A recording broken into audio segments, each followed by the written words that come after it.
So, how does it feel when you play Roll Up to Win with Tim Hortons? Buy a hot or cold beverage using the Tim's app and find out. Roll in the app for a chance to win prizes ranging from free coffee and donuts to a Universal Orlando resort vacation or a sweet car. Oh, don't forget the TV. And this year, every roll is a shot at a $1,000 daily giveaway drawing for two $500 prizes. Roll up to win and get treated by Tim's. No purchase necessary. Account registration required. 50 U.S. and D.C. 18 plus entered by 4/2/23. See rules at rolluptowin.com for free entry and full details. Void in Florida and where prohibited.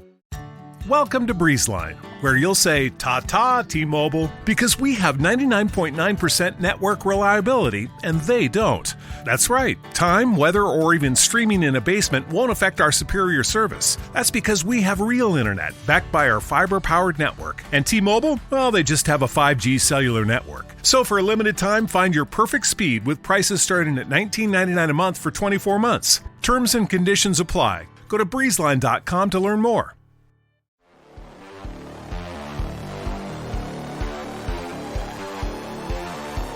Hello, everybody, and welcome to yet another thrilling adventure that is an episode of JavaScript Jabber. My name is Steve Edwards. I am the host with the face for radio and the voice for being a mime, but you're stuck with me. I'm still your host, mostly because Dan and AJ didn't want to do it. Anyway, our panelists today are, first, Dan Shapir. How you doing, Dan? Hey, coming from warm and sunny Tel Aviv. Yes, it's actually been warm and sunny here. I was camping over the weekend with a church thing with my son. 110 degrees every day. We spend a lot of time in the water. Well, at least unlike Europe, we have air conditioning. So, we can live with the heat.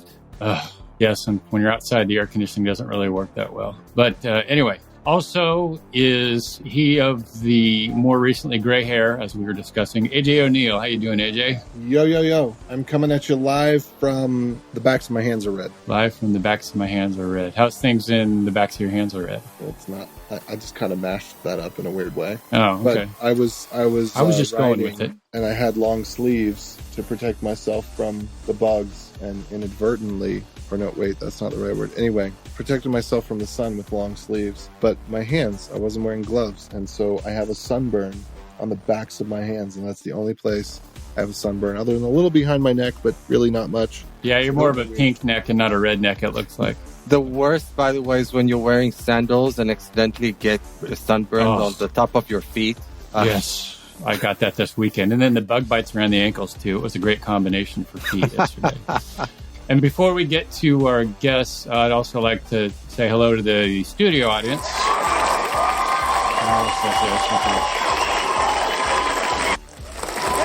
It's always... Whoops, sorry.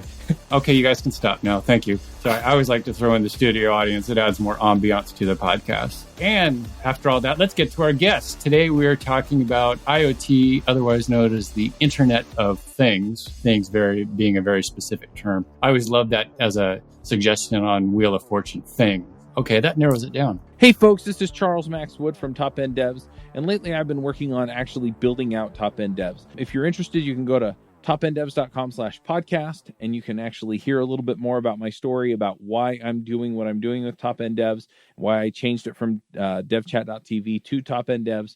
But what I really want to get into is that I have decided that I'm going to build the platform that I always wished I had with devchat.tv, and I renamed it to Top End Devs because I want to give you the resources that are going to help you to build the career that you want, right?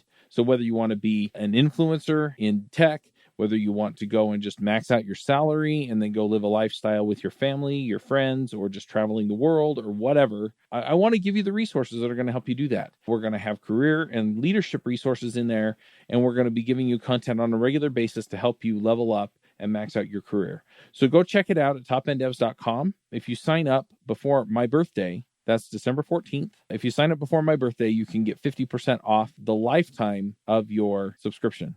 Once again, that's topenddevs.com. First of all, we have Nick Hehr. How you doing, Nick? Hi, I'm doing pretty well. How are y'all doing? Good. And Peter Hoddie. Hello. Hello. So before we get going, why don't each of you give us a quick intro about yourselves, who you are, why you're famous, what you do, where you do it, etc., etc. Sure. Again, my name is Nick, and I am a staff software engineer at a company called Betterment in New York City. We do have a lot of remote employees, including myself now, even though I just live just right outside the city these days. And I have work on the front-end platform team there as a staff engineer and do a lot of stuff with JavaScript and CSS and accessibility and overall UX. But in my free time, I like to tinker with JavaScript on things, including internet connected things, and met Dan recently at the JSConf Budapest talking about offline first IoT, which I'm sure we'll maybe bring up a little bit today. Yeah, it was a cool talk. I enjoyed listening to it and meeting you there. So it's also worth mentioning that, people can catch you at conferences and recognize you by your mustache. Yes, which we determined a decade now. Yeah, which we determined is not a Zoom effect or something like that. It's real. Yep. Yes. For those of you that can't see, as most people can't on an audio podcast, he's got these impressive mustaches that with the curls on the very ends, a complete loop. It's awesome. It's awesome. Yeah, I'm also jealous because he has a ton of hair, but that's another story. Yeah, if you've ever seen my avatar on GitHub or around places for my handle being Hipster Brown, Charlie Brown with a mustache, glasses, and a little bit of curly hair. So, that's show note worthy for sure right there. All right, Peter, your turn.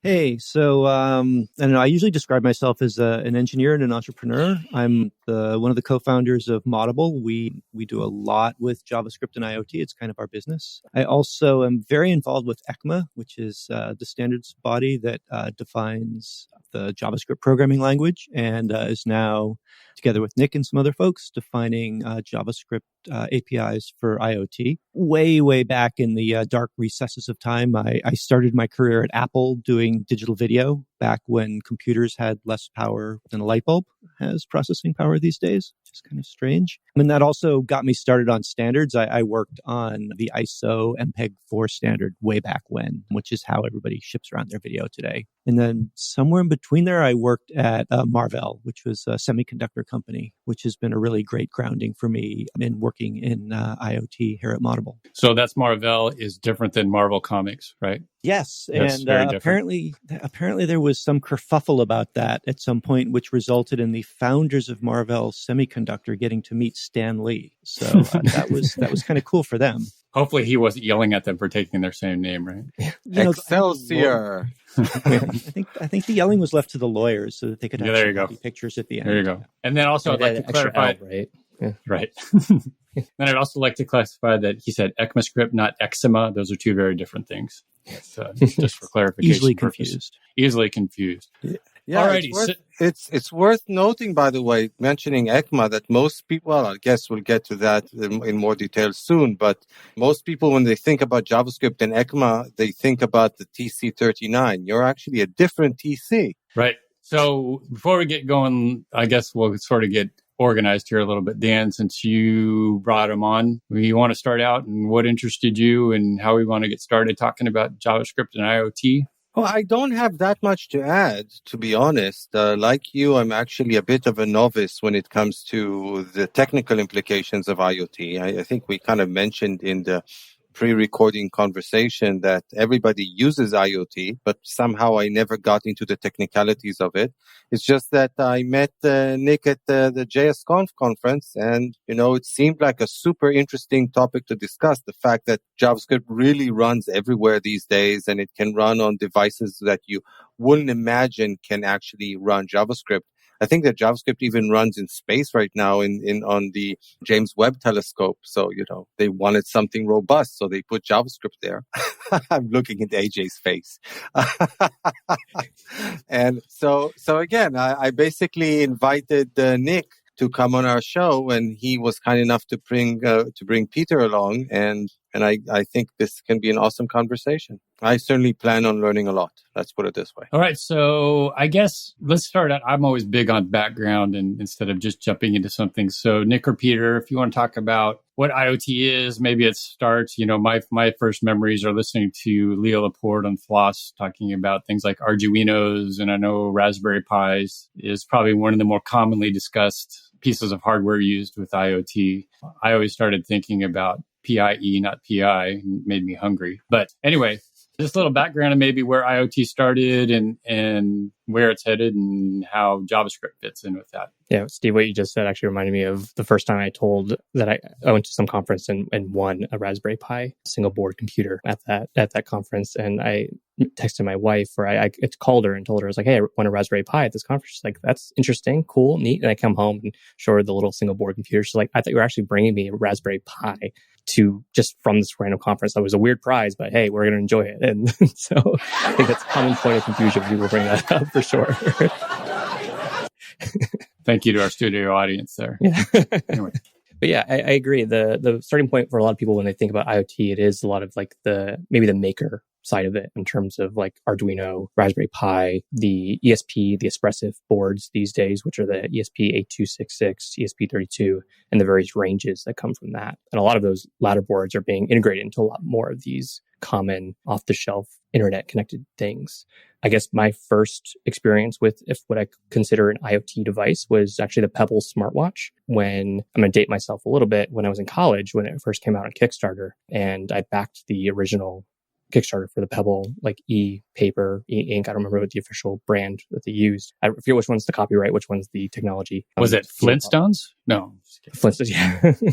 And yeah, that was like, you could program this internet connected device that was on my wrist. And it got me super into wearables. I wasn't studying programming at all in college. I was actually studying psychology, ended up doing programming as a hobby and finding out that I could make a career out of it. And ever since then, I've been finding ways to kind of put JavaScript on things and make really interesting experiences out of it. Because the Pebble at one point actually ran JavaScript on it, or a form of it called JavaScript, which came out of Samsung. And maybe Peter has a bit more history around his experience with it, coming from semiconductors and other embedded areas. You could buy one on Amazon, actually. I'm looking at it right now.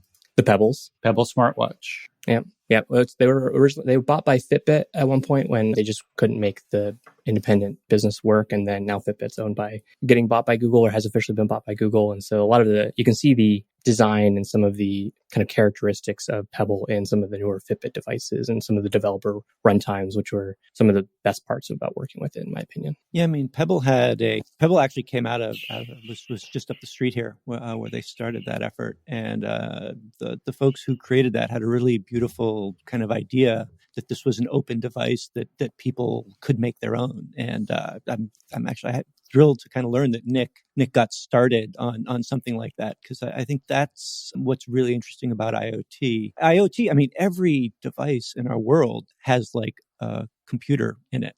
I mean, I always come back to light bulbs as the classic example, but door locks and refrigerators and I mean, you name it, anything that has electricity going to it kind of is getting a microcontroller in it. And what's annoying about that, or frustrating maybe from my perspective, is that those are all kind of black box devices that we can't program. So, you know, when you're a software engineer and you look at a door lock that you know has a little computer in it, all you think is, I could make this better. And you're kind of stopped because the device is completely sealed and you can't tweak the software. And that limits so much. And I think all of us have ideas about, how IoT should be, but we're kind of stopped from exploring that. And I think JavaScript is really kind of the key to unlocking that and really kind of creating more malleable IoT, if you will. Yeah. I mean, JavaScript does have a long history on devices, controlling devices, even back to like when Node.js became a thing in itself. And if folks are familiar with like Node Serial Port and that project from Chris Williams, which was eventually like what became, or it was used to build on, become Johnny 5, and that project to control things like Arduinos, Raspberry Pis, all these embedded devices with a host computer, usually over using Fermata as the protocol to communicate with those devices over USB or even Bluetooth, and it expanded and expanded. And Johnny 5 is still a great place to start today. And often I generally call it, and I think a lot of people call it, a jQuery for hardware. Because it gives you a single API to work with all sorts of peripherals and sensors and all sorts of things, and even running on some devices itself, depending on the hardware that's available to it and operating system if that's available too. So it's amazing it's gone back even that far to allow you to control things. And then it's, we've made leaps and bounds since then to allow you to actually embed full JavaScript engines onto really, really resource-constrained devices that can be run off of batteries. And I'm not sure coin cell just yet for a long time, but, it's getting there and you can do really interesting things with it. So I wanted to ask about that actually specifically. So obviously using JavaScript as the programming language has this huge advantage of, so many people just knowing that programming language. I think probably more people know JavaScript programming than any other programming language out there, thanks to the web and thanks to the openness of the web and the ubiquity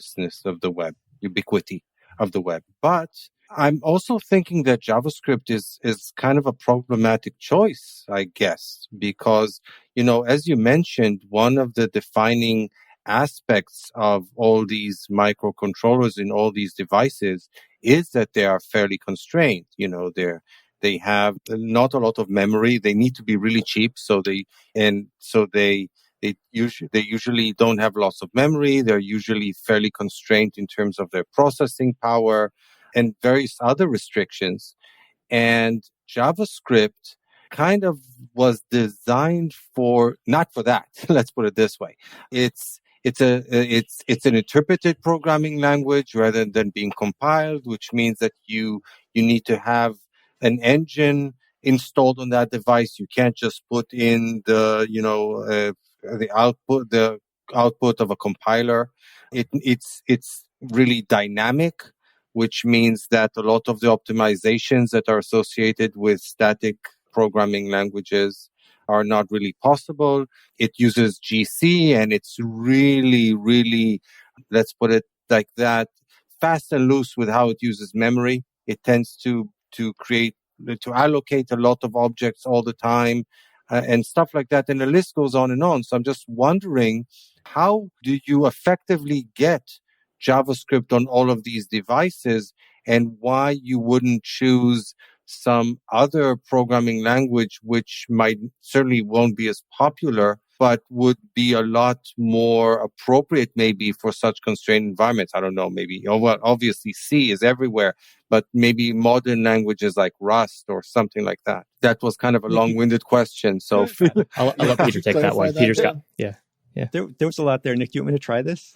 Yeah, go for it. I think you have the best sort of history around that too, and especially being an implementer. Sure. So, Dan, you've got a lot there. I'm going to back up and try to cover some of it, and you feel free to jump in and tell me what I missed. So you got to start with the engine, and modern web JavaScript engines like V8 and JavaScript Core are designed to be ridiculously fast. They're frighteningly good at it. And the techniques that they've developed to achieve that, literally have pushed computer science forward in the last decade. It's incredible. And so that gives JavaScript the reputation of being big and heavy. But scripting languages have been used on small devices forever. Smalltalk being kind of the classic example, ran on devices that, make a lot of on much less powerful devices than IoT products today. And JavaScript isn't that different from those kind of classic scripting languages. So we made our own here at Moddable. We made our own JavaScript engine. It's called XS. And XS stands for extra small. And rather than optimizing for performance, our first order bit, our high order optimization, is for size to run on microcontrollers. That refers to the size of the engine itself. That refers to the memory footprint. And that really changes how you build an engine. And so our engine doesn't look anything like V8, for example, although it can run basically the same scripts. I apologize for interrupting you, Peter, because it's just so interesting. So just to clarify, you build your own JavaScript engine from scratch, from the bottom up? Yeah. I should, when you say you, it's in the broad sense. The main force behind XS is one of my colleagues and longtime friend named Patrick Soquet, who works out in the Belgian countryside very quietly, creating brilliant optimizations to JavaScript engines. So when you say JavaScript, do you mean literal JavaScript or do you mean ES20XDX? Yeah, we mean the same JavaScript programming language that you find in your web browsers. And so currently that is formally defined as ECMAScript 2022, the standard that comes from TC39. How can you fit a language that large on anything? Yeah, it's really super doable. You just have to approach it from a different perspective.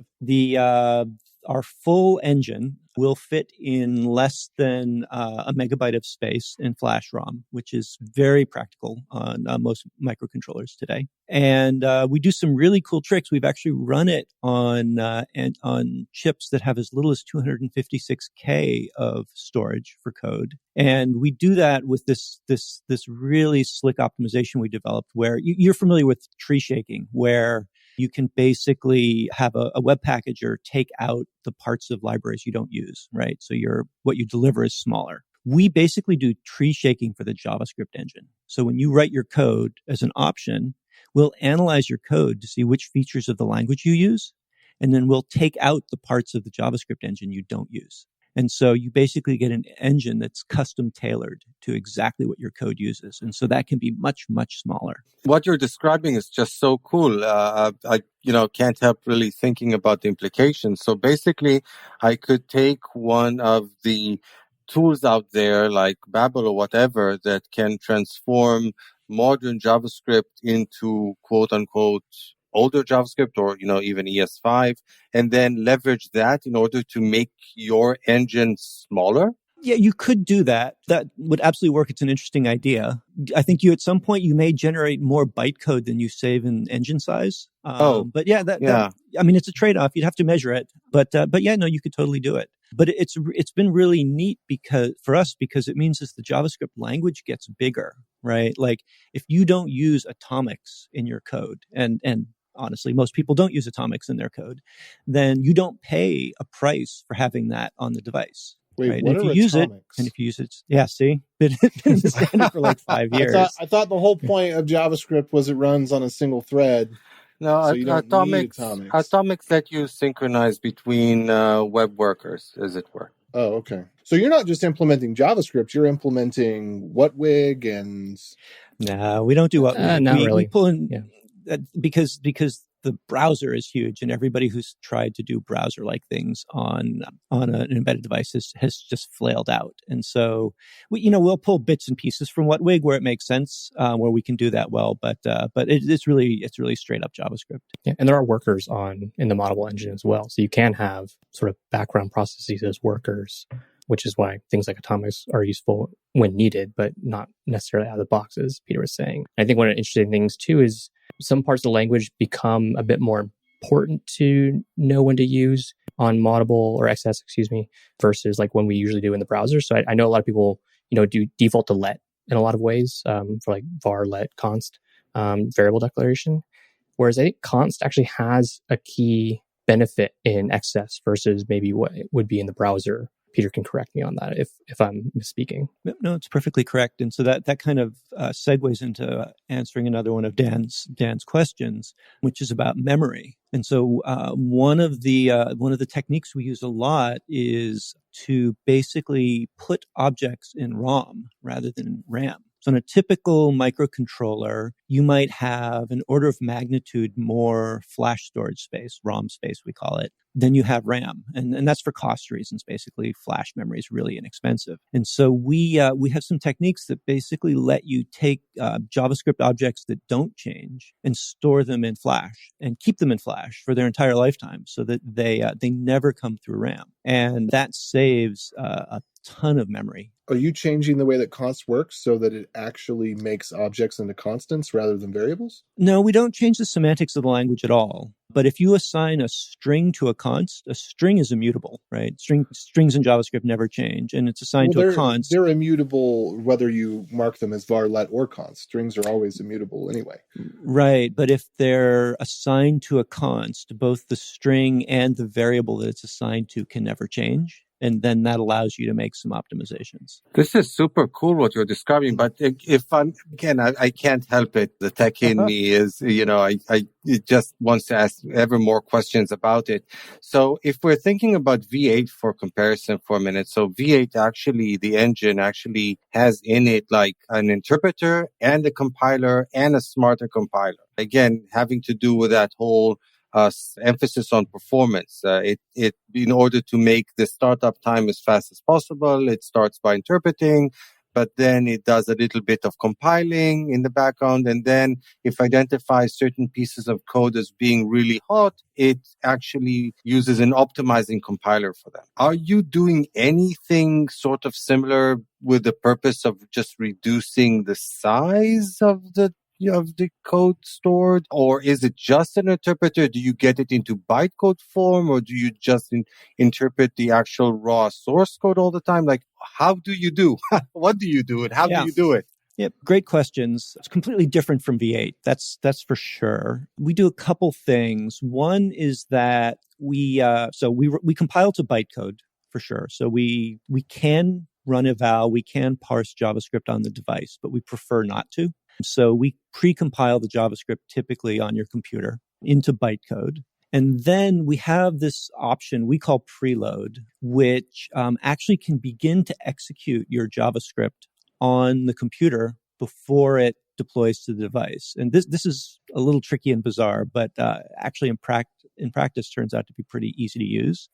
So if you think about it in JavaScript, when you declare a class, that's not static, that's dynamic. It actually executes bytecode to define the class. And that's because you can say class extends like some variable name, and that variable name can change. And so we can execute that with some constraints, but we can execute that at build time, basically before we deploy to the device, and create the class object on the computer and burn it into ROM. That does a few things. One, it means that the bytecode to build the class never gets deployed to the device. So it just evaporates into space. What you're left with is the result, which is the object, which is the class. It means that class can live 100% in Flash. So it's never copied into RAM. So super lightweight.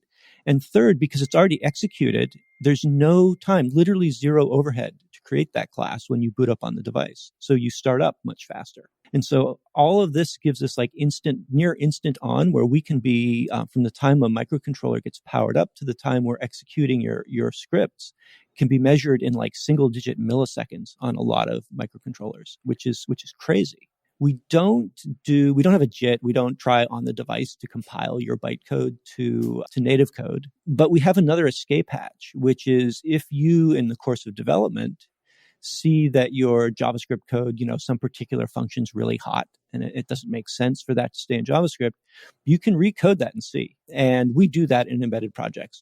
It's a tiny fraction of functions, maybe, certainly well under 1%, but there's a handful of places that are critical. And so because it's embedded, we can fall back to native code when we need to for a function. And the XS engine kind of makes switching between C and JavaScript really clean and easy to do. That should be pretty easy. C is one of those languages that's real easy to pick up and learn on a very whim, forgiving, right? Very forgiving, yeah. Not very forgiving, but very small. So the dry humor is very dry for those listening in to the mind voice. Yeah, I do have to ask then. So this sounds amazing. It is amazing. Where, on which devices can I find it? Is XS something that I can put on a device? Does it need to come built into the device? How do I get to use this magic? Yeah, so it's yeah, go ahead, Peter. I'll start that, and then Nick, I'll hand it off to you because you've made it so much better.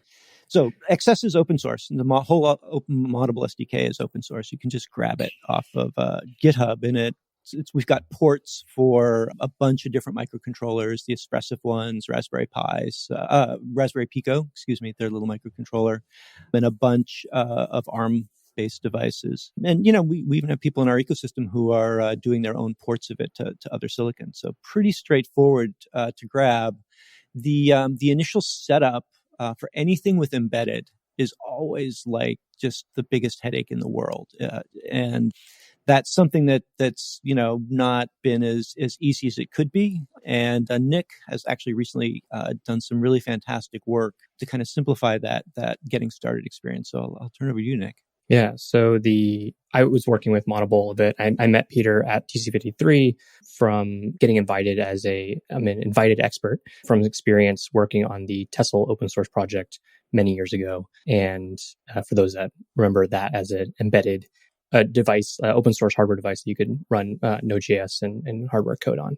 And met Peter, learned about Moddable, started playing with it, and realizing coming from web dev experience and kind of like the NPM ecosystem, a bunch of that type of stuff, how kind of tedious it is to get set up.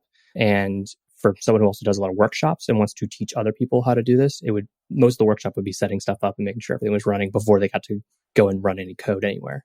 So I put a little effort into automating the stuff because the documentation's there, and for like the Moddable documentation is in part of the repo, and you can read through it, and it's step by step. It answers pretty much everything you need to do. So I went and said, all right, well, let me see if I can program something around it. And so I created a CLI called XS Dev, and that allows you to not only set up the Moddable SDK and all the tooling on your computer, but also pulls down the adjacent tooling needed to build your projects for the various devices you're using, either the Pico, the ESP32, ESP8266, as well as other adjacent tools. Like there's a font tool, which is actually a really interesting part of the Moddable SDK, where you can have custom fonts to use on device screens and touch screens and all that type of stuff.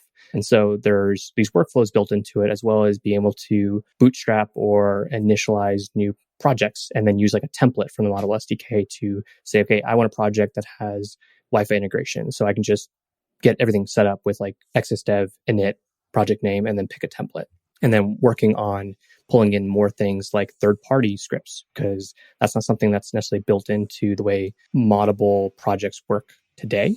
And so something Peter and I have been discussing, I've also been discussing with Donovan Buck, who's another member of TC53 and has another project called J5E, which is Johnny 5 embedded, and is also a maintainer of Johnny 5. And so we've been working on seeing how do we make this a really good experience for JavaScript developers, as well as, adventurous embedded developers who want to get more into that ecosystem and maybe open up the world of NPM and some of those other things into embedded devices and allow you to share code and still have the really nice optimized experience that you can do today. So with this name of XS that you're using, you're talking about XS Dev. Have you ever thought of naming something like existential?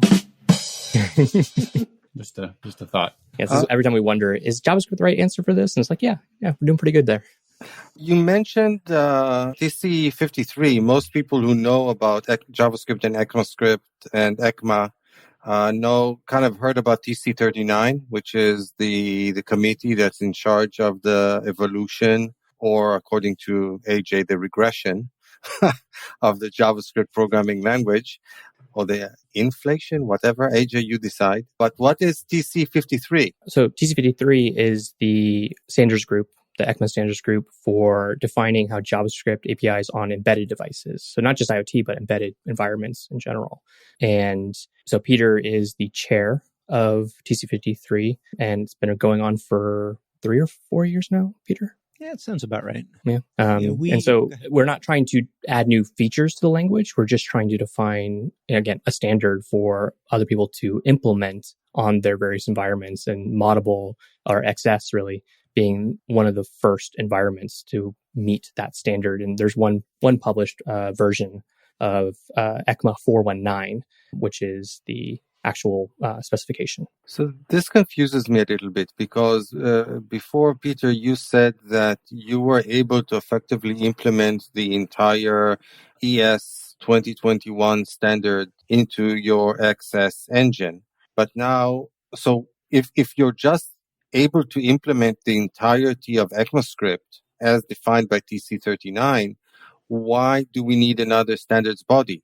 Or wouldn't it be better for you guys to sit in on the TC39 maybe and tell them, hey, you are looking to add this feature or that feature into the language, but that really doesn't play nice with embedded environments. Maybe you should reconsider. Yep, great question. So maybe a little bit of the evolution of TC53, or how it kind of came to be, is helpful here. So, God, it was a while ago now. A few years back, Patrick Soke and I were asked by Brendan Eich, the guy who created JavaScript, to come and present what we were doing at TC39. Because he was like, this is really cool. Like, it's insane that you have JavaScript running on these little devices, and the committee should understand that. And so Patrick and I went, we were, thrilled and terrified to be invited, but we went and did the talk. And the committee was very nice, despite our fears. It was really fun in retrospect. But, at the end, we sort of closed by saying, look, the reason we're here is we think JavaScript is awesome. It's really good on embedded devices. And, we just kind of want to encourage you guys to keep it that way. And there was kind of a stony silence in the room. And then one guy, who has since become a friend, leaned back in his chair and he said, well, we don't know anything about that. And then he paused and he goes, but you guys seem to know something about that. Why don't you join us and help with that? And so we did, so we consider Moddable's presence at TC39 just to kind of make sure that the language stays viable for small devices. But the second part of that is, JavaScript, ECMAScript does not define anything other than kind of compute stuff. All the AJ, like your question, all the stuff about like how do you make a web page, for example, or how do you talk to a WebSocket server? That all comes out of WhatHG, for example, right? So totally different standards body. And if you look at all these different domains where JavaScript is used, there's different groups of people who are defining the APIs for that. So the language committee sticks to the core of the language, which I think is great. And then there's domain expertise making different standards for APIs that build on the language. And so TC53 was set up to do just that for IoT. And kind of based on some interesting provocative questions or observations by Rick Waldron, who was one of the people behind Johnny 5, we focused the initial work on I/O. So how do you talk to IoT hardware, right? How do you read a button?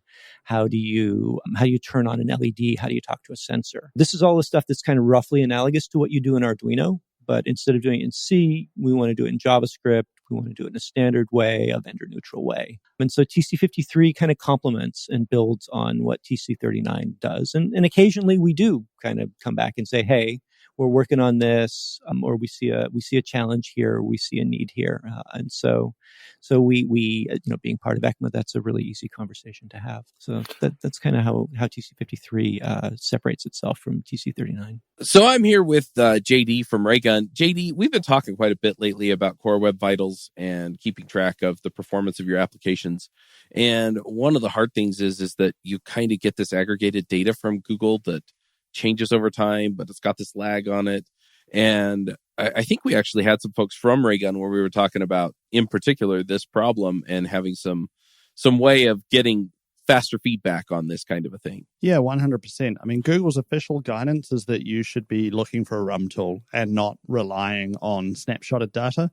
So Raygun's RUM tool will collect all your Core Web Vitals, and last time I checked, I think we were at about 4 to 5 seconds lag on ingesting data. So pretty close to real time on how you're performing there. But yeah, we have first-class support in our real user monitoring product. Yeah, real user monitoring means that each request that comes in, each track that people follow, that's what gets tracked. And so you know your numbers right away. Yeah, that's right. Actual data from actual users. It's so much more valuable than synthetic data. And you also collect it across the entire user base. So you can see, like, who are my 1%, most disenfranchised users who experience the worst sort of performance. And, between us, Chuck, I'm stoked that Google's doing this because as a user of software, I want my software to go fast. And I'm really glad they're creating a business incentive for all of us to work on the performance of our software. Yep, absolutely. So folks, if you want a real user monitoring tool that'll keep you on top of your Core Web Vitals, go check out raygun.com, and you can actually just sign up for a free trial. Can you give a concrete example of one of the things that you've worked on specifically in that committee? In TC53? Yes, please. Yeah, Nick, you want to take that? Sure. I mean, so as Peter was saying, the original specification of the original draft that was published last year was focused on how do you talk to sensors, how do you talk to different sockets. So the hello world of a lot of hardware projects is usually like hello Blinky or hello Blink, and just like, how do I make a light turn on? Because it's a great bit of feedback in the same way that you have console feedback when you initially start with some sort of programming language. And so with the specification for ECMA 419, there's a class that you can use, and it's all class-based, and there's the specification talks about like why classes, why some of the ways that we talked with events and event registration and emitting, and you can tell, like, here's my class, here's the port I want to talk to, which is usually some type of pin that you're talking to on a device, And that pin, or even could be like an embedded LED on the device itself that is, hooked up to some pin number. And then you can tell it like, here, I want you to have this value. If it's analog or if it's digital, you can say, all right, 1 or 0, 1 or 0, and then I'm blinking now. And it's the very bare metal as much as possible, so people can build greater abstractions on top of it. So like I was saying before, J5E or Johnny 5 Embedded is building on top of ECMA 419 to provide a little bit more, I'll say, intuitive to people familiar with things like jQuery or Johnny 5, like the full version. You can just have built-in blink methods, and you can have ways of adding animations to LEDs and all that type of stuff. So that's just like one example of how you can take the originations in the specification for ECMA 419 and build on top of it yourself. And some of the more recent conversations that are near and dear to the work I like to do, and especially with IoT, is how do you hook up to Wi-Fi? How do you talk to the wider internet and all these different protocols that are available to IoT devices like MQTT? Peter brought up WebSockets. There are all these sort of ways you can talk over UDP or TCP directly, and those aren't necessarily built into JavaScript, the language, but you need to find some way for people to implement that on their various environments. Because, ESP8266 has a different way of doing it than the ESP32 versus like the new Pico W just came out, which might have its own different way of talking to the radios that it has for starting to talk to sockets for Wi-Fi and Bluetooth and all those sort of things. So it seems to me that you're dealing with lots and lots of APIs and means to interface with various external devices and communication protocols and whatnot. It kind of brings to mind, I don't know if there's any potential overlap between the two, but it kind of reminds me of a conversation that we had with Thomas Steiner from Google about their project Fugu, which I guess the constraints are very, very different, but it seems like there's a certain amount of similarity in the objectives of getting JavaScript to talk to stuff. Yeah, it's an interesting point. So for folks who don't know, to make sure that I'm talking about the same thing as you are, Dan, Project Fugu is kind of like Google's initiative to add JavaScript APIs to the browser that can talk to different capabilities on the computer. And so for example, they have a Bluetooth API in JavaScript. They have a web USB. They have a serial API. And there is some overlap. And, the part of what TC53 has been thinking long and hard about is how do we kind of coexist with those things in a nice way. And so like the serial one is a good example. First you have to remember that a computer has, if you say like 1,000 times more memory and horsepower than a typical embedded device, you're modestly understating it. And so the design point is so different between these two things that you can't just say, hey, we'll do what Google's doing. That'll work perfectly. We can't emulate the web and run well on these devices. So, of course, we have, as part of the work we did, we have in ECMA 419, we have a serial port or a serial class. And conceptually, it's functionally equivalent to what Google's doing, but it's much lower level, much more sensitive to buffering, much lighter weight in terms of the way that you use it. But we did things like where ease kind of developers' mental burden, where there were similar functions or similar properties, we chose the same name. So we just followed Google and used their names so that, you didn't have the same concept go by different strings and be unnecessarily confusing. And then we also have done, I don't know where it's published, but I know we wrote it. We actually did a wrapper of the ECMA 419 implementation that emulates a big chunk of the Google implementation from Project Fugu. So that if you have the memory and the CPU and you want compatibility at the API level, you can have that. But if you want to work closer to the metal, you can do that. And that's a pattern we've been following with work in second edition. So Nick and I both mentioned network protocols like WebSockets. And so second edition will include a WebSocket class, which is ridiculously efficient and low level. I'm very happy with how it's coming together. But of course, it's a new API for doing WebSockets. And web developers know the WhatHG HTML5 WebSocket interface. And so we did an implementation of the WhatHG WebSocket using the ECMA 419 WebSocket. And again, it uses a bit more memory. It uses a bit more horsepower. But that's a trade-off you can make if you want the API compatibility. And so we're really trying to build things in a way that's aware of the web, that creates a path to the web, but that doesn't burden people who are concerned with making the most efficient possible embedded device that they can. And as consumers, as users and purchasers of those products, we should love that, because when those devices are lighter, they're also less expensive.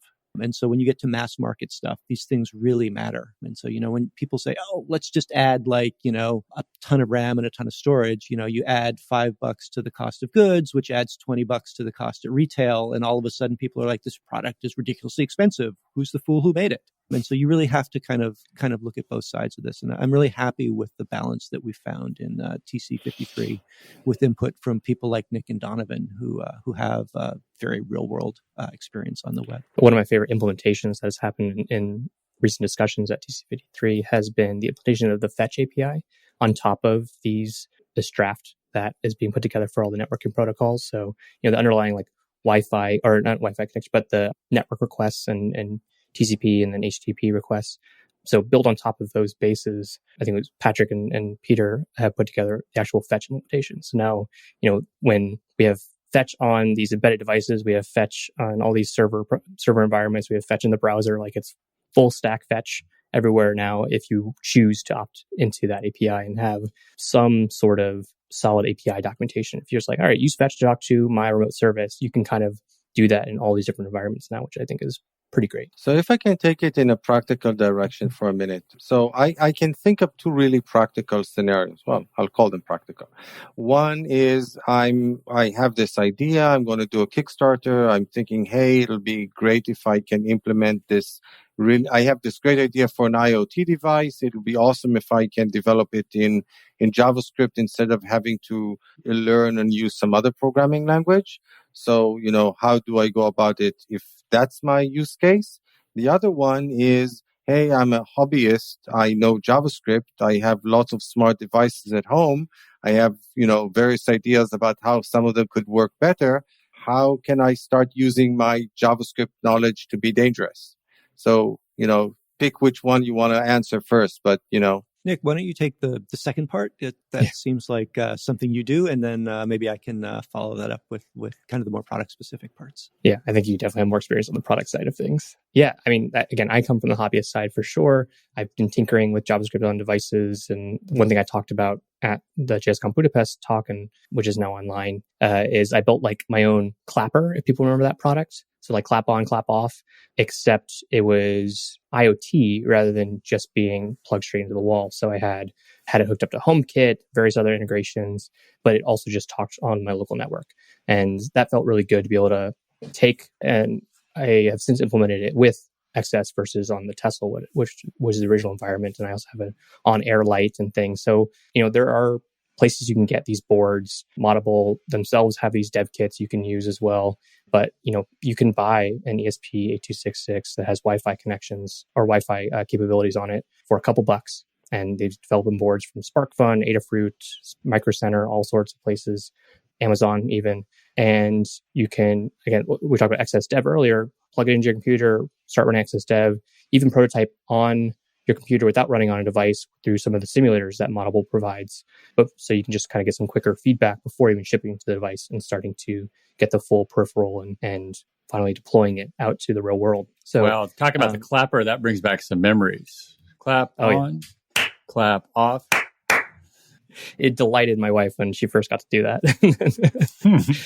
And then we moved and we had all different sort of situations to set that up again. But yeah, it's nice how accessible it can be. I think the hardest part with a lot of hobbyist stuff with hardware is ordering the stuff and waiting for it to arrive. And I think being able to prototype out of the box on your local machine, and there's even a web simulator as well, which is pretty awesome with compiling the XS and all that type of stuff towards WASM and having it execute in the browser. And so there's all these sort of places to just get your feet wet before even you have hardware locally and sort of experiment with some of these APIs and then deploy to an actual device and get into that. And you don't even have to know how to solder or anything. I don't solder really any of my projects. I just put them on breadboards and then stick them to a wall or wherever I'm putting them.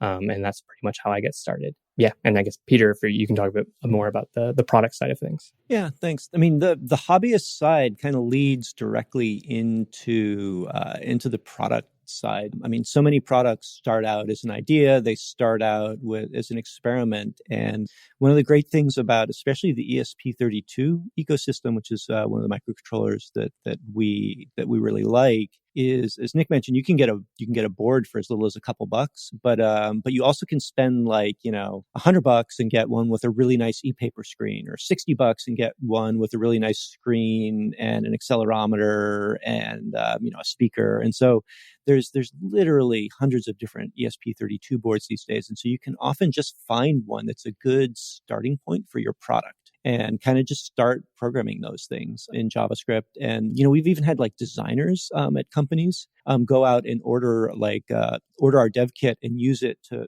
prototype a UI interaction in JavaScript directly on the device, just to kind of get a feel for how that would be. And so people can grab a dev board, start building, and prove out a concept, get a demo working.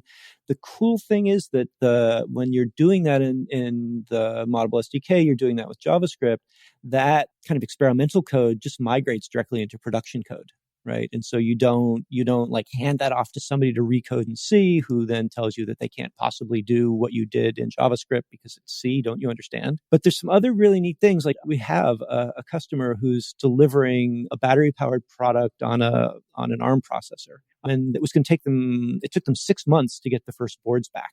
But we built the entire product on an ESP32 for them. And it worked, and we could test it. We could, tweak the UI. We could do everything they needed.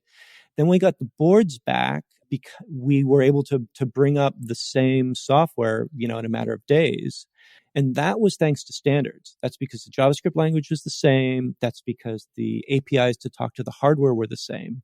And that may not seem like a big deal coming from the web, where interoperability is the norm, but in embedded, each manufacturer has their own APIs for how to talk to everything. And so just because you can turn on a light or read a button or write to serial or talk to a sensor on one part doesn't mean you can do it on another. Like, you basically have to rewrite all that code. And so one of the really cool things that people are going to get from the standards work that we're doing in TC53 is that they're going to get portability out of their embedded code that they've never had before, that they can literally move their JavaScript code across processor architectures and get the same results. And that's game changing, where people can get locked into a given silicon provider for years or decades, or can have to halt production because of supply chain issues and they can't get a part for 18 months. And so portability really changes things from a development perspective for firmware, and the standardization work that we're doing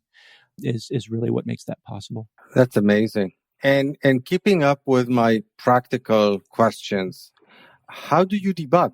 I mean, debugging is pretty great, actually, and compared to some of my past experience trying to debug embedded devices, given that the Moddable SDK comes with a GUI debugger out of the box. So when you deploy or push code out to a device using the Moddable tooling or XS Dev built on top of the Moddable tooling, in the debug mode, it'll actually just pop up the debugger right away and allow you to start tracing memory profiles and network usage and all sorts of statistics, and have a console to work against as well. It's not necessarily like you're going to, I think, put instructions back you're not communicating with the device, it's just communicating with you. And so you can start looking at put your debugger in if you want to do it that way, or just start putting out traces as the API in the Moddable environment or on XS versus console.log. But same thing, sort of, you just set out some logging and start monitoring the feedback there and seeing all right, what's going on. I will sometimes log before I've connected to a Wi-Fi device, after I've connected to a Wi-Fi device, during various states of the connection periods or of the application that's running. And although I haven't done too much debugging to a screen yet necessarily, as Peter was saying, you can buy some devices that have touchscreens or just regular e-paper or LCD sort of screens. And so there's probably some logging and debugging you can probably do there too. So that gets me to another practical question that I've never understood or seen is we're talking about installing, running JavaScript on a little Raspberry Pi or Arduino or whatever. How do you do that practically? What are you doing? Are you connecting the device to a computer and there's a UI that comes up or some sort of IDE that you can code in? Or where are you actually writing this code and how is it so that it's on your IoT device? Because I'm assuming you're not connecting a monitor to your Raspberry Pi and a keyboard and coding directly on it or something like that, right? No, thank goodness. Yeah. Or you can use your own development environment. I use Vim. So I just write my programs in Vim and then run one of the commands for, if you're using Moddable directly, you can use, it's mcconfig. Or if you're using my CLI, it's just XS dev run, and then it'll run the local project that you have onto the device. And you can specify which, either on the debugger or the local simulator, or you can specify a device target.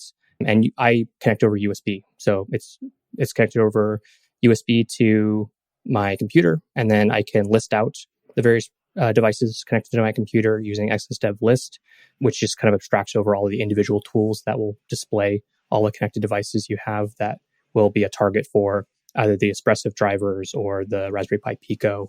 In the past, for Tessel, that was kind of a big thing. You could actually deploy wirelessly after you've connected it once and given the device your SSH key, like your public key, then you could deploy wirelessly on your local network. And that would allow you to just have devices out in the field and then push new code out to it, as long as it was connected to your same Wi-Fi and was discoverable. There are ways to do over-the-air stuff with the Moddable SDK. I've seen some examples. I've never tried it myself, and I'm not sure how much Peter suggests folks doing that right now, at least. So you're copying the code from a base level standpoint here. So are you copying the code to your computer, writing it, and then pushing it back, sort of like the old school FTP to a web server type of thing, or you're actually accessing the code directly on your device? So as Peter was saying earlier, the tooling that Moddable provides, at least for XS, is that it will compile your code locally and then turn it into bytecode and then deploy it over USB, usually serial, to the device, and then start running that program. So it'll flash it over is usually kind of the term for a lot of the hardware programming. Am I missing anything there, Peter? So then you're programming like against a simulator on your computer to see how it would run on there? Yep, you can. Depending on like what you're using, there are certain simulator environments for having a screen or having buttons. And I think they're slowly adding more and more simulators to allow you to kind of prototype more peripherals available to it, or even some of the networking APIs hooking into the native operating system APIs for certain like HTTP requests and things like that. Mm-hmm. This really reminds me of, some of the experiences that we discussed with people talking about developing using JavaScript for various cloud-based platforms, like various types of workers and edge computing and stuff like that, where you run things in a local environment which simulates the target environment. And then when you think you're ready, you kind of push the code. The tool pushes the code out to production for you. Just in the case that you're describing, instead of sending it over the internet to some cloud-based server or whatever, you're sending it across a physical wire to an actual IoT device. But the end result is kind of similar. And it seems that even the debugging experience is kind of similar. Yeah, it can be. I remember just remembering back to the days of working on Pebble, they had a cloud IDE that you would use to prototype and that has simulator embedded there. And then you could ship it over online to your local, it would ship it to your phone, which would then deploy it over to your watch while you were working in that environment. And that was very interesting to me. I always wished I could do it locally, but I think they just had a custom environment set up. They were using Cloud 9 at the time as like the base layer, and then built on top of that to provide their programming environment with like feedback for their SDK and all that sort of stuff. Right now, so one thing that's interesting that's been happening is the inclusion of TypeScript to deploy to XS as well. And so it can give you a bit more of that feedback. Some folks look, and one thing I enjoy about using TypeScript in my day-to-day work is that rather than having a full-blown IDE like you might have for something like Xcode or Android Studio and things like that, you can still choose whatever editor you want, but then having TypeScript feedback and typings for all the different APIs, and it being open source, people have contributed typings for the ECMA 419 standard and all the other sort of SDKs provided by Moddable, and give you that feedback and help you feel a bit more confident before pushing code over to the device and having that kind of longer feedback loop than most JavaScript developers are used to. Isn't TypeScript support just basically having the DTS files for the relevant APIs? I mean, at the end of the day, TypeScript gets compiled into JavaScript, and if you have full support for JavaScript, it would seem fairly straightforward then. Yeah, I mean, theoretically, yes, the devil is in the details. There's a couple of things. Yeah, I mean, there's a couple things we do that make it easier for developers. One is that somebody has to convert the TypeScript to JavaScript. And we've integrated TypeScript support into our build system. So whether you use mcconfig or use Nix XS dev, you can just throw TypeScript files into your project, and they'll run on embedded because they'll be automatically converted. And before we added that to the Moddable SDK, we had a few hardy souls who were using TypeScript with the Moddable SDK, but everybody else just considered it, an exercise left to the reader that they weren't going to tackle. At this point, I would, based on just kind of the questions and the things that we see going on in the community, I would guess 50 or 60% of our developers are using TypeScript right now. It's crazy popular. It really is. It really has taken root. The other thing we do, which is a big deal, is debugging. So transformed TypeScript to JavaScript is similar, but not the same. And in the XS JavaScript engine and through the full tool chain, we implement support for source maps. And that means that when you're debugging your TypeScript, you see your TypeScript source code and not the transformed JavaScript. And that's one of those things that's completely magical, but behind the scenes is just a total headache. And so we're thrilled that developers are using it and like it, but it really is one of those kind of tooling things that is a real commitment to maintain and create, but that adds really great value for people, because being able to debug stuff in real time versus just console log all your life is kind of a game changer. Yeah. So we're really committed to TypeScript at this point because it's provided a lot of benefits both for our open source community users, but also for our enterprise customers who are working on just huge code bases and really benefit from the static type checking that you see, that you get from TypeScript. One thing that occurred to me when I mentioned the similarity that I saw with some of the cloud-based platforms and serverless and stuff like that is that it seems to me that you have something of an overlap potentially with the relatively new Winter CG working group. That's the community group that's kind of trying to implement a web interoperable runtime for JavaScript, something that would work in edge computing and devices that are constrained in other ways. So since you're focusing on constrained devices and they're focusing on constrained devices, it seems to me that there's a lot of similarity or potential for similarity there. Is that something that you're also looking at? Yeah, Donovan Buck, who is another member of TC53, brought this up to the committee, and actually at the OpenJS Foundation. I'm really bad with conference names, but at a conference recently in Austin, OpenJS World. OpenJS World. Thank you, Nick. Donovan and I attended a talk by James Snell, who's the driving force behind Winter CG, or one of the driving forces, and talked with him afterwards about whether there was an openness to us getting involved. We got a really positive response, and so we're starting to kind of look at what that might mean. I actually put together a lengthy issue at James' request on the Winter CG GitHub, kind of outlining all the different APIs that were relevant to us from the web universe. It's things they're working on as fundamental as set timeout. And standardizing that across environments. Things like fetch that Nick mentioned. And there's other things which actually are interesting for standardization that are a little bit in the future for them, but that matter to us. Things like W3C sensors. We work with sensors a lot. There's actually a standard API for sensors in the browser. Why not extend that as part of the Winter CG effort over time? So I think what they're doing is great. I think JavaScript developers benefit when they can apply their knowledge in more places where they can reuse that. And so, we're really interested in kind of seeing how that evolves. We definitely are bringing, just like we bring a perspective to TC53 about the language, a different perspective, because our high order bit is severe resource constraints. I think that's sort of what's novel about us in Winter CG engagements as well, because they are generally looking at more kind of server and computer environments. And even when they talk about edge, it's more like a Node.js or a Dino-powered edge device, not a little microcontroller. But I think it's great what they're doing, and happy that they're open to having us get involved, because I think it will just make JavaScript programmers in general more powerful by being able to apply their knowledge in more places. That's awesome. I know that we are kind of starting to near the end of our show, but there's another thing that I wanted to ask about, at least briefly. One of the things that simultaneously the boon and the bane of the JavaScript community is NPM. On one hand, you've got like functionality readily available to do essentially anything.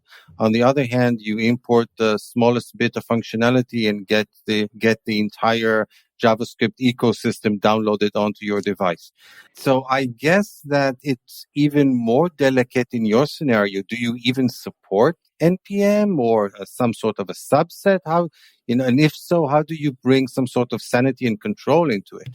I mean, that's a big point of discussion right now that Peter and I have been having, and mostly through the kind of how XS Dev can facilitate that. Because Moddable and the SDK don't have any sort of opinion necessarily around it in terms of like supporting it.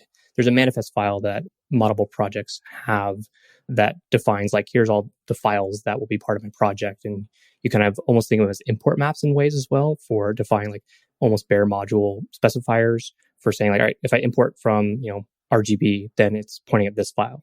And you can do that as well for things in your node modules if you wanted to, or if a get sub module or however you want to pull stuff in. Nothing's stopping you from doing that, except that the third-party module itself would also need to have a manifest to define all the files that it wants to bring in for all of that, or all of its imports as well. So that's something J5E from Donovan, again, shows a couple ways of pulling in his project to use for your projects in terms of either downloading source code directly and put it into your project and then pointing at his manifest and having the build incantations for all that type of stuff, as well as using NPM to download it and then point at the node module folder for his manifest. And so that's something we've been thinking about because, like you said, Dan, NPM is so ubiquitous. And so I was a little hesitant for depending on it for saying like, this is the way to pull in third-party modules for like the XS Dev workflow in a way, because it can kind of grow and grow and grow and becomes harder to say like, all right, well, I want this build now because someone else added a new dependency and now my product's too big.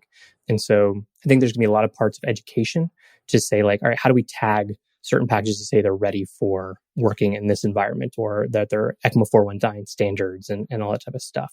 But I think there's going to be just a lot of prototyping in that case. I think NPM is still big enough that and ubiquitous enough and still so, again, standard to a lot of ways people work in the JavaScript ecosystem. And even outside of JavaScript ecosystem, I know there's like WASM packages that go through NPM as well. It's just a general registry that I think using it in that way with certain conventions can be really useful and helpful for folks. So they're not constantly repeating, the same code or having to use things like get submodules or bringing down and vendoring the code themselves, which is always an option, but then makes it hard to stay up to date and have the latest updates and testing and features that they may want and are used to working with. Yeah, it's a tough call for sure. I mean, Peter's work in more production environments, and I don't know how they manage all that stuff, or if it's all just invented in-house and they just have common patterns that they bring over to various projects. I don't know, Peter. Yeah, no, I mean, NPM is a tricky beast.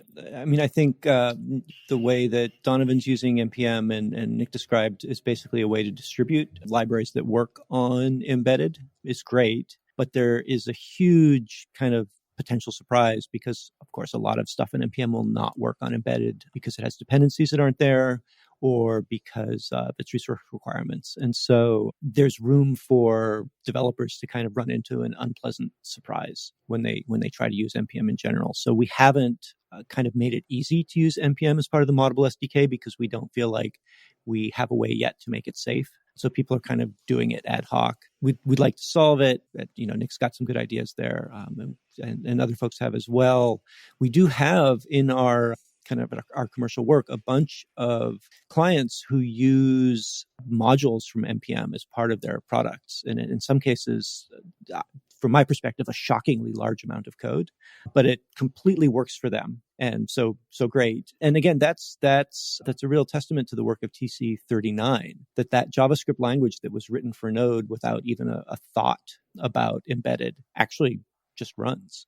because the language is compatible, because test 262, which is the test suite for language conformance, we run on embedded the exact same tests that they run for the web. And so we really know that the language is the same at that level. And so to even be talking about NPM interoperability is a huge leap, because it says a lot about how standard we are in what we're able to do in embedded, and how that creates an on-ramp for web developers to become embedded developers too. All right. So as Dan mentioned, we're going a bit along here, but before we head to picks, Peter, I wanted to give you real quick a chance to talk about Moddable. I know we've talked about Moddable and the Moddable SDK and so on, but I was just maybe give you a chance to call it a shameless plug here early, talk about Moddable, who you are, what you do, that kind of stuff. Yeah, totally appreciate it. I'll try to keep that short. We're basically a startup in Silicon Valley. We are novelly self-funded, so we exist because we have clients that pay us, not because we have giant investors, and that keeps us incredibly responsive to our client base. It's amazing how that works, isn't it?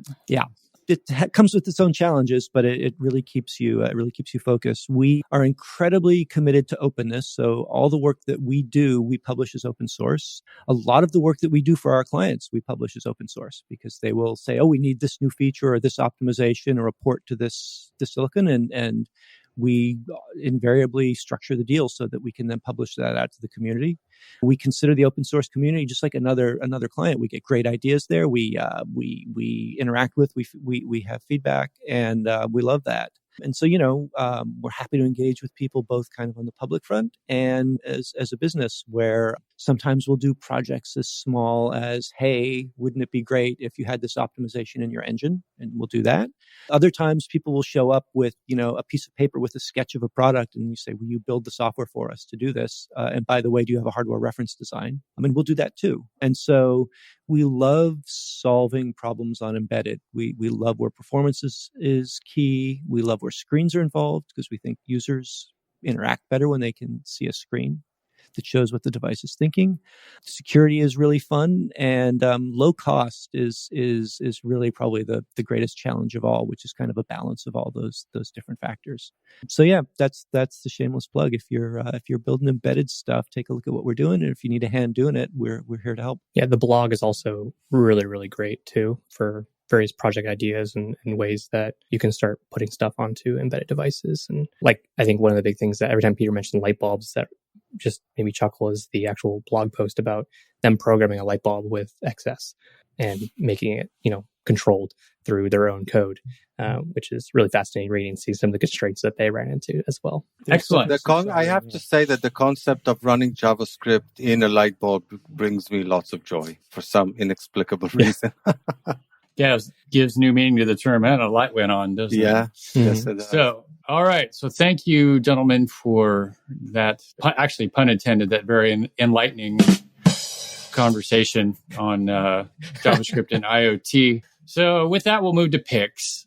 Hi, this is Charles Max Wood from Top End Devs, and lately I've been coaching some people on starting some podcasts and in some cases just taking their career to the next level. Whether you're beginner going to intermediate going to advanced, whether you're trying to get noticed in the community or go freelance, I've been helping these folks figure out how to get in front of people, how to build relationships, and how to build their careers and max out and just go to the next level. So if you're interested in talking to me and having me help you go to the next level, go to topenddevs.com/coaching. I will give you a 1-hour free session where we can figure out what you're trying to do, where you're trying to go, and figure out what the next steps are. And then from there, we can figure out how to get you to the place you want to go. So once again, that's topenddevs.com/coaching. Let's start with AJ. Let's see. AJ was obviously prepared. Yeah. Well, first of all, anytime we're going to bring up TypeScript, I want to bring up the fact that you do not need TypeScript at all to get all the benefits of having strictly typed JavaScript. JavaScript already had types before TypeScript came along. TypeScript gives us tooling to take advantage of those types. You don't have to reinvent the wheel or create a new language to get good tooling around the thing that already existed. So I'm linking to the JSDoc TypeScript TypeScript starter that I created, because the problem is not intuitive how to do this, right? It's not intuitive that if you want to have the simplicity that JavaScript affords you, that you can get all the benefits that you want from, strict typing. Just, it's already, it's there. You just need the tools. I'm going to interrupt you for a second, AJ, and remind you that we actually had Gil Tayar on episode 489 to talk about the beauty of JSDoc and how you can use JSDoc to get typing in JavaScript without TypeScript. And I still need to actually listen to that one because I wasn't on that one. Yeah, you weren't. But I would love to hear his tips and tricks as well, because there are a couple of things that because TypeScript is designed around the concept of C#, there's a few things that don't quite map well to JavaScript. And so things that are really intuitive and obvious in JavaScript aren't necessarily carried over, like returning an object with functions from a function that requires kind of a non-intuitive syntax with this at typedef function, whereas you'll only see at typedef object in just about any examples you look at, some stuff like that. But were you going to say something else, Dan? No, I'm just saying that that episode is definitely worth a listen, and I won't kidnap the conversation. I'll just say that there's a certain difference between how TypeScript started, which is very much influenced by C#, and where TypeScript is today, because the JavaScript community bought into certain patterns that didn't buy into certain other patterns. So it's not necessarily as close to C# as it used to be. But that's a whole different discussion and not one we have time for right now. Yeah, so let me see if I can find a link to that real quick. What number did you say that was? 46? Did you say 46? 489. It's better when I speak when I'm not muted. 489. Oh, yeah. Well, that's a matter for debate sometimes, but we won't go down that road. Yeah, okay, so I will link to that one as well. And then also I wear glasses, and I finally got a four-wheeler, and so I needed some goggles that would fit. And there is the Oakley L-frame, has little slits in the side of the goggle that will fit glasses, not large glasses, but medium or small glasses, not necessarily hipster glasses, but just kind of glasses that the average person would wear, will fit them pretty decently well. And you just piqued Nick's interest there, Mr. Hipster Brown. What's wrong with hipster glasses, man? I was gonna say, Hipster Brown is all the same. Because if they're really big, and they come up against the foam of the goggle, then they're not going to fit in right. So, or if you've got a really big head and you got glasses that are extra wide. So these are the glasses that I normally wear. And these are actually meant for a head that's just slightly wider than mine by about half a centimeter. But you probably can't tell when they're on me because my head is only just ever so slightly smaller than what they're intended for. But these that no one listening can see, these do not fit in those. But I got a few pairs from, I guess I might as well just mention, I can't even remember their name. There's an online glasses company that you can literally get glasses for the whole thing for 10 or 15 bucks, and then $5 of shipping. So you might, just buy 3 or 4 different pairs in different styles. Zenny, that's what it's called. Zenny. So you can get, good looking prescription glasses from Zenny. And what I did was I got the nicest looking pair that I wanted. And then I also got just some super cheap ones to have as backups. And that's what I use for my writing glasses, is one of the super cheap pairs that's a little bit smaller. So I'll pick Zenny as well. Anyway, so the Oakley L frames and Zenny and JS types. Those are my picks. Excellent. Dan, what do you got for us? Okay, so I've got a few as well. So my first pick is the fact that I've got accepted to speak at the Web Direction Summit conference in December. And what's really cool about it is that it's in Sydney, Australia, and I've never been to Australia.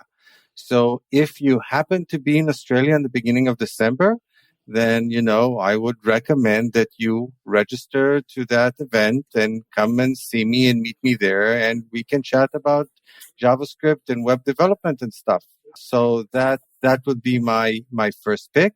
My second pick is we're watching the final episodes of Better Call Saul what is a strong candidate to be the best show on TV that I've ever watched. It's amazing. So on one hand, I'm really sad that it's drawing to a close. On the other hand, it just keeps on getting better with each episode. So it's kind of great.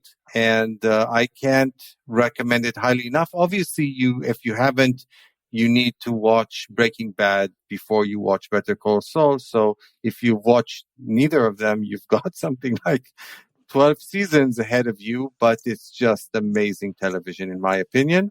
Now, isn't Better Call Saul a prequel to Breaking Bad? It's effectively a prequel, although we are at the point where it's both a prequel and a sequel in a kind of strange sort of a way. And now we're getting to the point where it's finally also concurrent. So it's kind of building in from both directions at the same time. It's really kind of interesting the way that they did that. But you should watch Breaking Bad before watching Better Call Saul to get the full benefit. And my final pick is going to be that same pick that I pick every time, which is the ongoing war in Ukraine, which is just keeps getting worse and worse.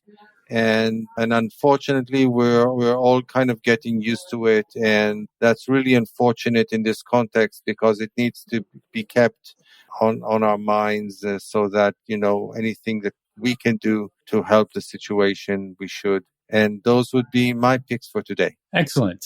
I will go next and leave our guests. I won't say the best for last because that's the dad jokes, but I'll leave them for last. Let them have the last word. Interestingly enough, we're talking about IoT, and I mentioned Arduino. I saw a article on Hacker News, and knowing nothing about Arduino or IoT, I'll throw it out there anyway. It's from the Arduino blog, and it talks about introducing multitasking to Arduino. So they're looking to do some work to handle multiple tasks simultaneously because it's needed more now than before, apparently. Either of you guys have any comments on that, just out of curiosity? A lot of the, it's great they're doing it. A lot of the microcontrollers have multiple cores. As Nick mentioned, we support web workers. And so a lot of our projects, actually, in our commercial work, are using both cores in parallel by using web workers. And it's awesome.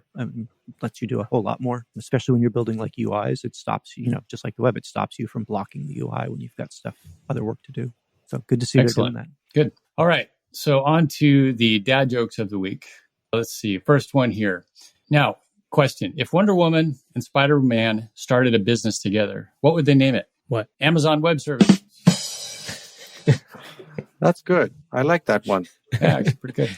Cross-franchise is pretty good. Yeah. I mentioned AWS, but I didn't get your love on it, so I don't know if they liked it or not. So the other day I was talking to my wife, and I said, you know how you talk about someone seeing the cup as half full or half empty? So I said, do you think the cup is half full or half empty? And she said, please, could you stop wearing my bras? Oh, man. But I have to give you one in return. They say that an optimist sees the cup as half full and the pessimist sees the cup as half empty. And the developer says, well, you just could have used a smaller cup. There you go. They can give you a rim shot for that. And then finally, so we all talk about, as developers, we always talk about, side hustles or things like, say, Moddable, where people start up your own business. So I decided I'm going to go down that route. And I'm trying to start up a business that recycles discarded chewing gum. But the problem is I just need help getting it off the ground. Yeah, that's one to chew on there for a while. So, okay, moving on. Nick, do you have any picks for us? Sure. Something I mentioned earlier, and the place I was actually at this past weekend is a place called Micro Center, which is still a physical store, but also has online ordering for all sorts of maker projects, electronics. It's kind of one of the places I go to explore and see what they have and maybe inspire some ideas for various projects. And I still like being able to go into a physical store and see some stuff. And they often have some really good deals on boards that might be, we're kind of have a shortage, chip shortage affected also single board computers, especially Raspberry Pi. You might find some in the store that aren't seen online and without paying scalper prices. So still enjoy going to do that. So it's just finding your local Micro Center or just checking them out online. And then, interestingly enough, microcenter.com. Brilliant. Yes. And we're talking about IoT stuff, and something I just moved into my house a couple months ago. And one of the things that was on my list was setting up a security system. And So I've been really happy so far with the Abode security system, which has a pretty good balance of professional and do-it-yourself sort of setup and monitoring. So it has an optional subscription service for professional monitoring, but you don't need it in order for everything to work together, which is really kind of big for me, and has a lot of local first integrations. It also integrates really well with HomeKit, which I use for my smart home ecosystem, and also integrates with other devices over Z-Wave.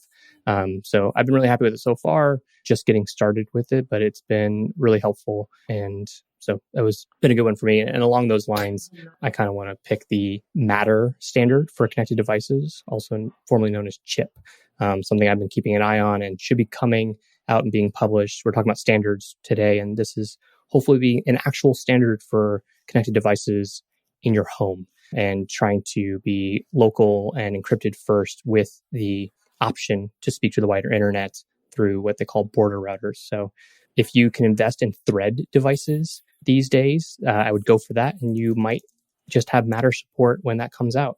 And I'm very excited, and I hope it doesn't become that XKCD comic about yet another standard. And now we have 4 or 5 or 12 out these days. I was thinking about that cartoon earlier when we were talking about it. I was expecting you to say my new home security system is powered by JavaScript. This is my home address. Bring it on. Yeah. No, not I was going to say, I think that really matters too. Hey. So how do you I'm very interested in having a home security. I don't want it connected to the internet because I don't want anybody to just be able to hack Amazon Sidewalk or whatever they call it and then get into my house, which inevitably is going to happen and actually already has happened. Didn't Amazon had their Ring devices were hacked and then people could open doors that way, and then didn't they have another hack? That's one reason I don't use those devices. Yeah, so I'm more interested in cameras than in the motion sensors or stuff like that, because you want to get something to give to the police. If somebody's already in your home, you kind of it's game over at that point. But right. So what are devices that you would recommend? Are there any brands that are implementing this? Or because I mean, basically the only thing that seems even close is Ubiquiti Unify. So this is one of the big topics in what I was discussing for my talk at JSConf Budapest was offline first IoT. It's something I look for in everything. And something that Matter actually covers is Matter over Wi-Fi to cover things like cameras. Well, what is Matter? For Thread. And what is Matter Thread? is these companies or these standards? Yeah, Matter is a standard built on top of the Thread network protocol, which uses the same radio as it's a low power radio frequency used for talking to various other devices that use Thread as well. And then Matter also operates over Wi-Fi for higher bandwidth devices like cameras, as you specified.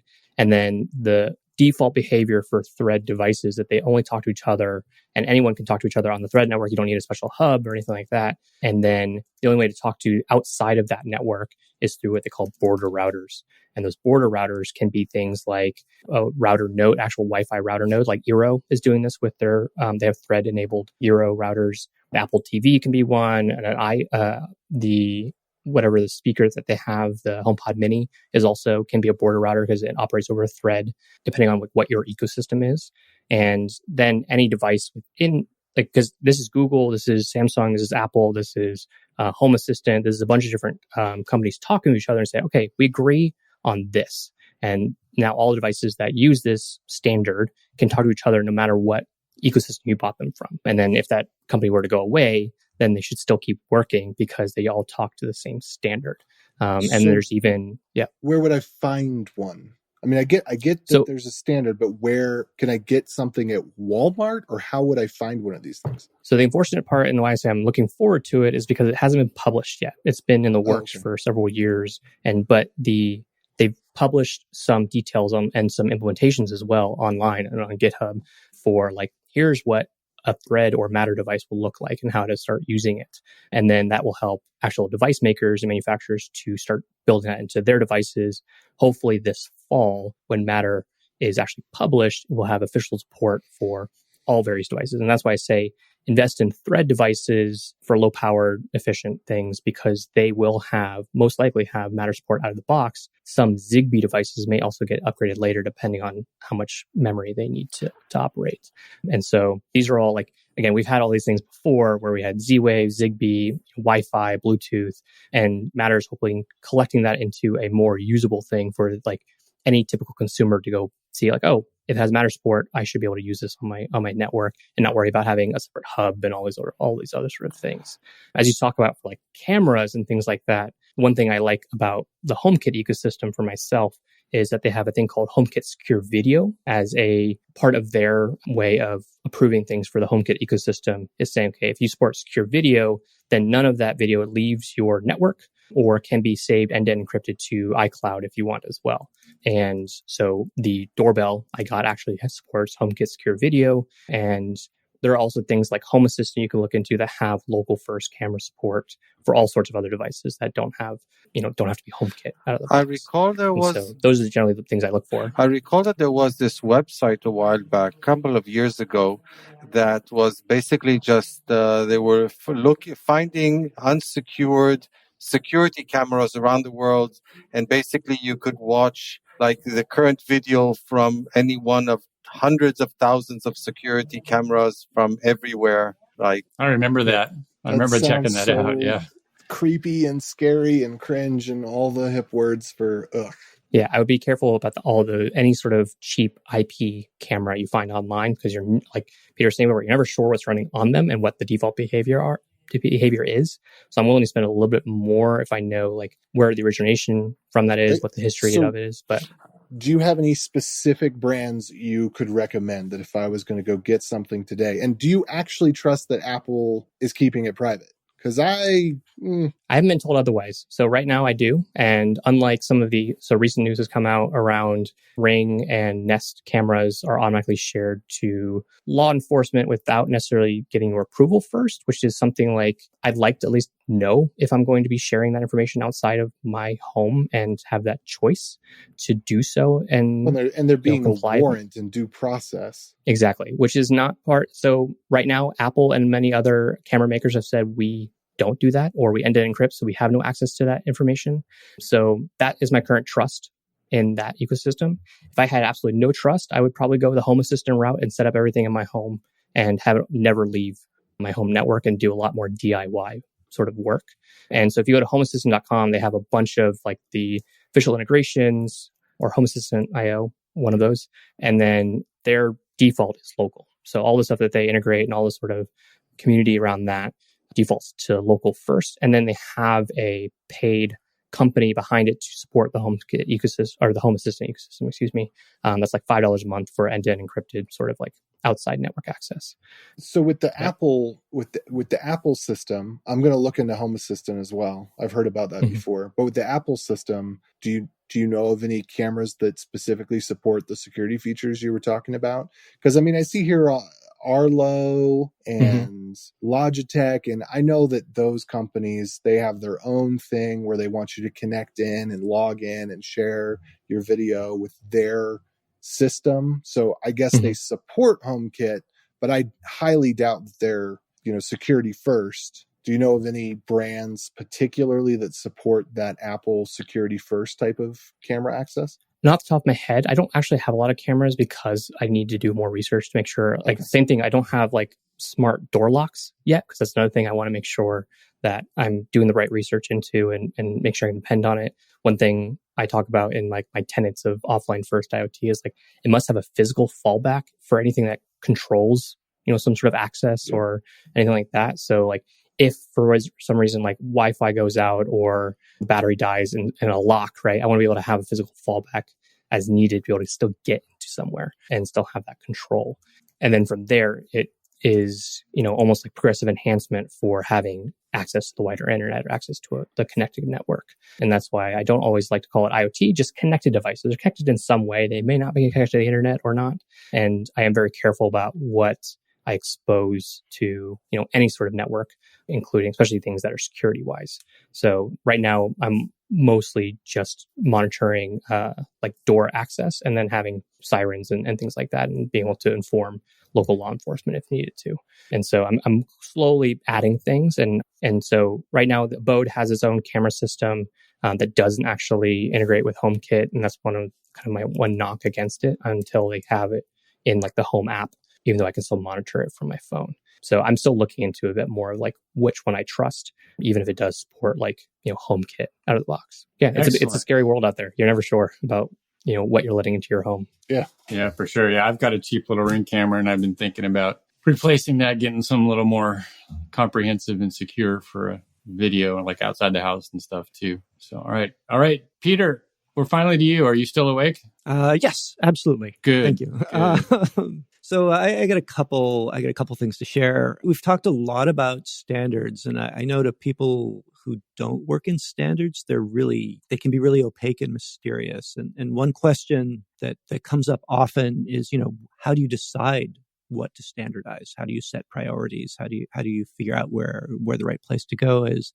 And there's a document called the Extensible Web Manifesto that, at least for web standards, that I think, and I apply it to IoT standards as well, I think is a really great one. It's almost 10 years old, and it was written by a bunch of people who were leaders in the web at the time, and many of them still are. But it talks about how you decide. And a lot of the ideas that we kind of take for granted are really there. Like, they really heavily promote starting from a very low-level place, because low-level APIs can then be kind of enable the most. I think we talked a little bit about Google's Project Fugu, which I see as kind of adhering in many ways to the Extensible Web Manifesto. And then that allows a library, an ecosystem of modules on top of it that provide kind of ease of use and application to different places. So like Donovan's J5E, for example. So, if you're interested in standards and how to think about them, I think the Extensible Web Manifesto is a pretty quick read and pretty interesting. On a much less geeky front,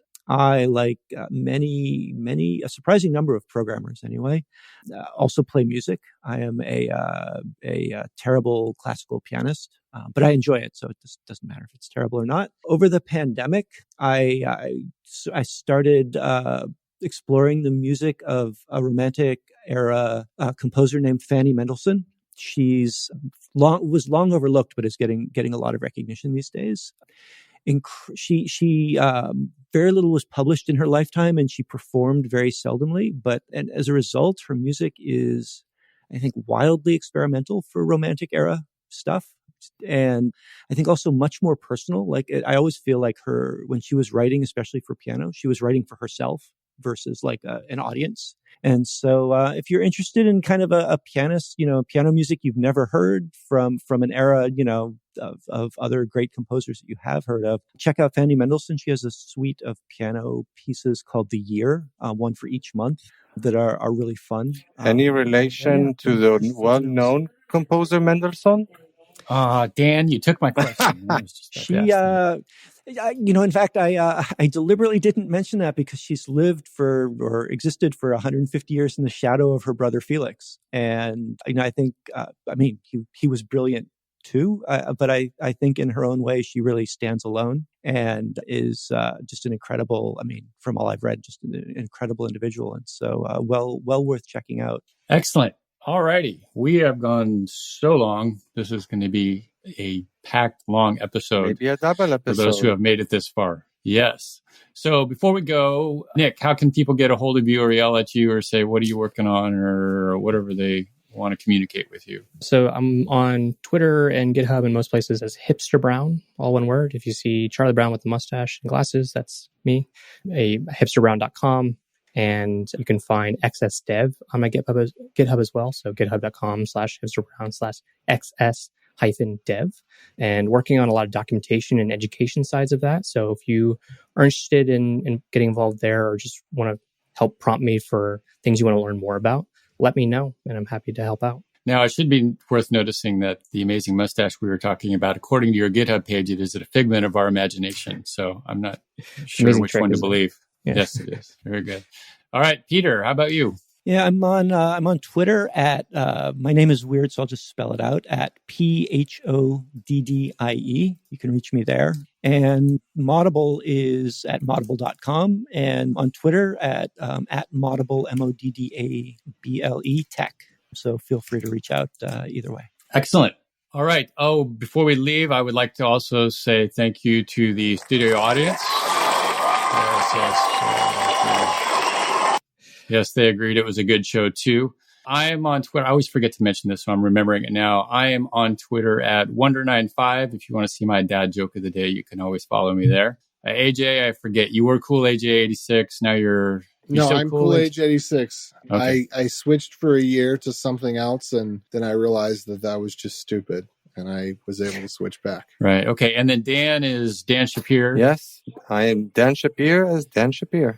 And for if you're reading Dan's tweet, you almost half the time you will have to use the translate tweet function if you don't read Hebrew. Oh no, I just reply in Hebrew. I hardly tweet in Hebrew. So okay, just the replies. Yeah. Okay.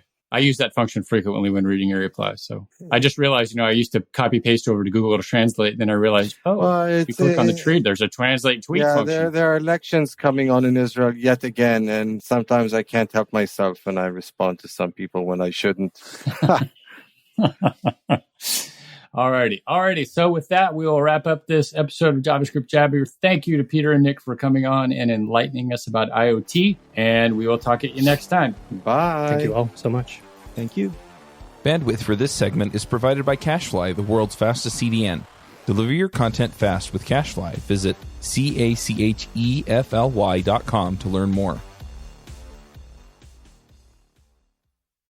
What's the best part of a Dunkin' run? The coffee or the $1 donut? $2 bagel minis or $3 sausage, egg, and cheese you can add to that coffee? Or the fact that you get to leave the office? The answer, of course, is yes. Time for a Dunkin' run. Great deals on food for $1, $2, or $3 with a medium or larger coffee. America runs on Dunkin'. Excludes specialty donuts and fancies. Price and participation may vary. Limited time offer. Terms apply.